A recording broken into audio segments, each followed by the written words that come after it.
You talking to me? Taxi Driver wasn't just a gritty portrait of urban decay. It was a psychological pressure cooker that nearly broke its cast and crew. Behind the steering wheel of Travis Bickle's madness were gun malfunctions, FBI warnings, explosive tempers, and a child actor in the middle of it all. What looked like controlled chaos on screen was often barely contained disaster behind the scenes. Here are 20 weird facts about Taxi Driver, from real-life surveillance ops to cast injuries, and one terrifying moment when Martin Scorsese considered killing someone for real. And wait until you hear the bonus fact. It involves a very real, very disturbing connection to a presidential assassination attempt. Buckle up. Let's hit the gas. 1. The "You talking to me?" scene wasn't in the script, that iconic line. Improvised. Paul Schrader's original script never included "You talking to me?" During filming, Martin Scorsese asked De Niro to play around with the mirror scene, and De Niro, inspired by Bruce Springsteen's stage banter, delivered the now legendary line. What audiences didn't know was that Scorsese let the camera roll for over 15 minutes while De Niro experimented. It wasn't acting, it was Travis Bickle forming in real time. Scorsese called it the moment Travis became dangerous. The scene was so electric that the crew reportedly applauded after the take. 2. Robert De Niro drove a cab for real. To play Travis Bickle, De Niro obtained a real New York City taxi license and worked 12-hour night shifts between other acting gigs. He picked up real passengers in the weeks leading up to filming. People didn't recognize the man who had just won an Oscar for The Godfather Part 2. He reportedly earned just $35 a night. But it wasn't about the money.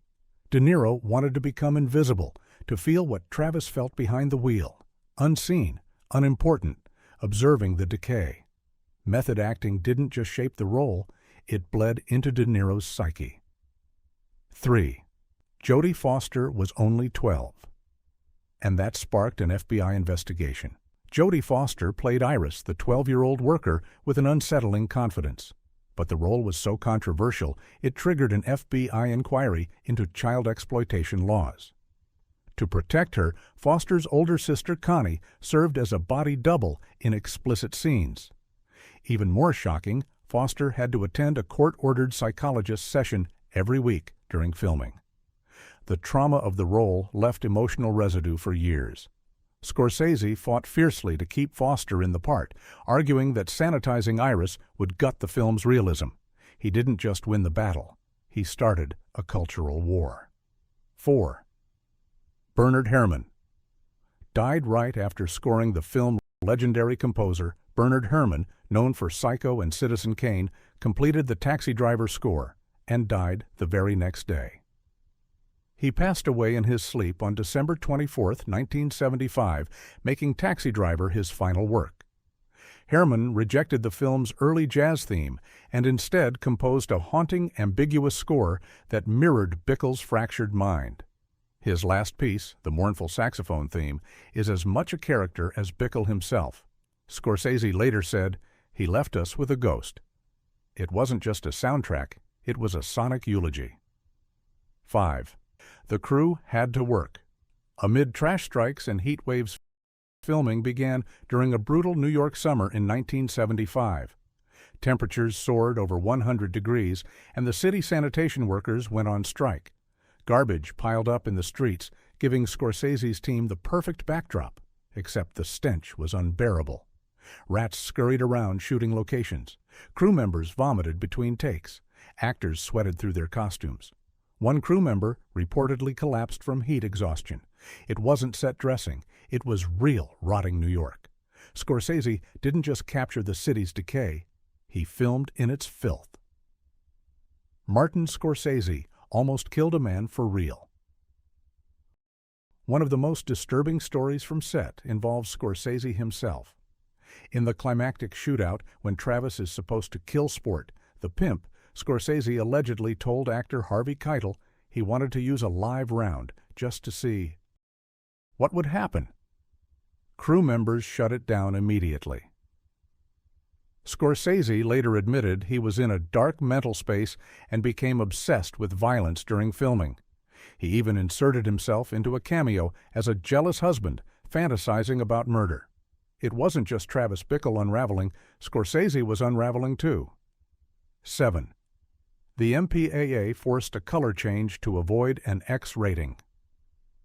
The climactic bloodbath nearly got Taxi Driver slapped with an X rating. The MPAA found the level of gore disturbing and irresponsible. To keep the R rating, Scorsese had to desaturate the color, muting the blood to a muddy brown. What audiences saw wasn't artistic. It was censorship. Scorsese fought hard, but ultimately relented to avoid distribution issues. Years later, he claimed he preferred the drained look. "It makes it more surreal," he said. But make no mistake, the ending was meant to be drenched in vivid red. It was toned down, not toned up. 8. Harvey Kitle, rewrote. His role as a pimp. Originally sport. The Pimp was written as a small, low-energy role, but Harvey Kitle transformed him into a streetwise manipulator with charisma and menace. He even shadowed real pimps in New York's Hell's Kitchen to get the lingo right. Kitle rewrote most of his lines and added creepy, intimate gestures that made scenes with Jodie Foster even more disturbing. In one take, he ad-libbed a monologue while dancing with Foster's character that left the entire set silent. It wasn't just acting. It was danger incarnate. Kitle didn't play sport. He became him. 9. The Mohawk idea came from a real Vietnam vet. Travis's shocking transformation, including his shaved mohawk, wasn't in the script. The idea came from a Vietnam vet Scorsese consulted.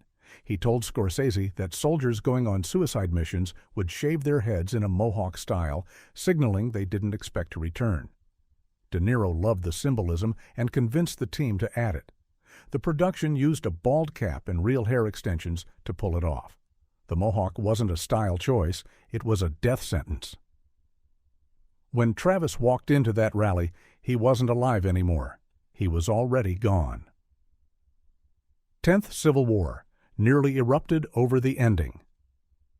Go ahead and like and subscribe, because this next one proves how close Taxi Driver came to imploding. Paul Schrader wanted Travis to die in a hail of bullets. Scorsese agreed, but the producers demanded a hero survives ending to boost ticket sales. The result? That ambiguous final shot with the rearview mirror glance. Schrader called it a betrayal of character. De Niro reportedly agreed. Scorsese was torn but ultimately compromised. The ending is neither triumphant nor tragic. It leaves viewers unsettled, which might be why it lingers so long in the mind. But make no mistake, Taxi Driver almost ended in blood and silence. His mother, Catherine Scorsese, appears briefly as a passenger in Travis's cab. His father, Charles, helped behind the scenes, making espresso for the crew and lending emotional support during late-night shoots. It wasn't just family indulgence. Scorsese viewed his parents as part of his filmmaking DNA. They added authenticity, warmth, and a touch of old-world grounding to a film teetering on madness. In a movie soaked in alienation, Scorsese snuck in pieces of home, if you knew where to look. 12. The gun dealer scene was filmed without a permit. In one scene, Travis buys a collection of illegal firearms from a smooth-talking gun dealer. What audiences didn't know is that the scene itself was borderline illegal. Due to permit issues, the production shot the scene guerrilla style, fast, discreet, and without full city clearance. The weapons were real but unloaded, and the actor playing the dealer was a friend of Scorsese's with no prior film experience. The crew was on edge the entire time. Any interruption from NYPD would have shut the film down. But they got the shot, barely. Not studio magic. Street hustle. 13. Paul Schrader wrote the script. In a mental breakdown screenwriter, Paul Schrader wrote Taxi Driver in a self-described emotional hemorrhage. Living in his car, addicted to alcohol, and struggling with loneliness, Schrader penned the entire script in under 2 weeks. He said Travis Bickle was a mirror of his own unraveling mental state, a man without a place Schrader carried a loaded gun while writing and kept a journal that read like Bickle's narration. This wasn't fiction, it was confession. When producers asked Schrader what inspired Travis, he simply said, "I was trying not to die." The darkness wasn't written, it was lived. 14. Real pimps and prostitutes were hired as extras.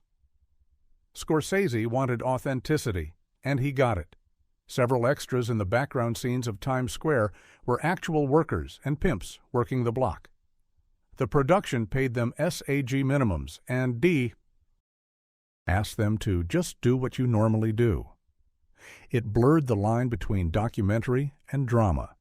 Some extras even offered to consult with Jodie Foster's character, prompting the crew to put extra security on set. It wasn't acting, it was observation. The sleaze and grit of 1970s New York didn't need to be recreated. It was already there, waiting to be filmed. 15. The blood was made from carro syrup and food coloring. The ultra-violent climax required gallons of fake blood. Special effects artist Dick Smith used a sticky mix of carro syrup and food coloring to simulate arterial splatter. But the goo was so thick and hot under the lights that it started to ferment. The smell was nauseating. Actors slipped in it. De Niro's costume became glued to his skin. At one point, crew members gagged from the stench. The finale may look stylized, but it reeked like a butcher shop. That wasn't just movie magic. It was microbial warfare. Art had a smell, and it was rot. 16. The theater scenes were uncomfortably real. Travis's frequent visits to adult theaters weren't staged on a set. Scorsese filmed in real cinemas on 42nd Street, capturing the seedy atmosphere of the time. The theater owners allowed filming only during off hours, so scenes were shot at 2 a.m. amid sticky floors, mildew walls, and questionable stains. Cast and crew were reportedly uncomfortable, especially Sybil Shepherd, who filmed her scene just feet from the screen playing actual adult films. The effect worked. Watching Travis in that theater feels wrong because it was wrong. The shame was real, and the lens didn't blink. 17. Robert De Niro carried his gun everywhere. To stay in character, De Niro took Travis's obsession with guns off set. He kept the props close, at home, in his cab, even in his jacket during breaks. The guns were deactivated, but looked real. One incident nearly turned disastrous when De Niro walked into a diner during a lunch break and forgot to conceal the weapon. A bystander screamed and called the police. The crew intervened just in time.